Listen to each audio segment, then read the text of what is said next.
What really happens when a pregnancy grows outside the womb?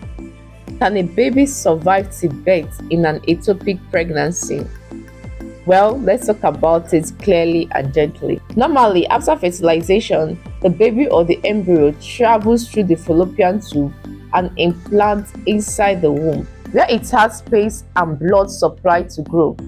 But in an ectopic pregnancy, the fertilized egg gets stuck outside the womb, most often in the fallopian tube, and that is why it is sometimes referred as the ectopic pregnancy. It can implant in the ovaries, in the cervix, or even the abdominal cavity.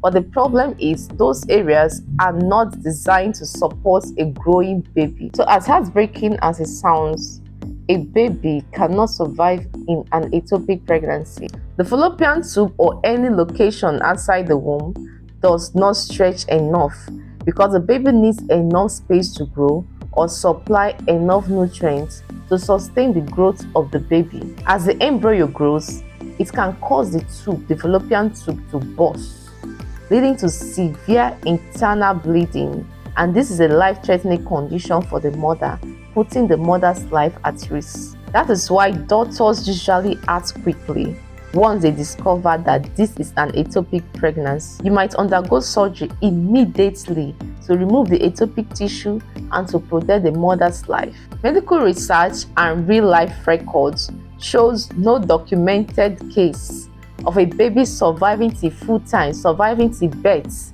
in an ectopic pregnancy. So can an ectopic pregnancy move from the tube to the uterus? Answer is no. Sometimes people share miracle stories online claiming that an ectopic pregnancy moves from the fallopian tube into the uterus. Now, I'm not downplaying the power of the Almighty God. There is no problem, no situation too hard for Him to solve. But medically, it is almost impossible for a baby to survive till full-time in an ectopic pregnancy.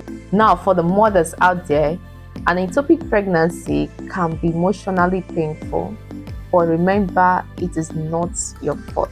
And if you have ever experienced this, talk to your doctor and give your body and heart time to heal. It is not your fault. Life happens. If you find my video helpful, don't just scroll. Make sure to like and subscribe.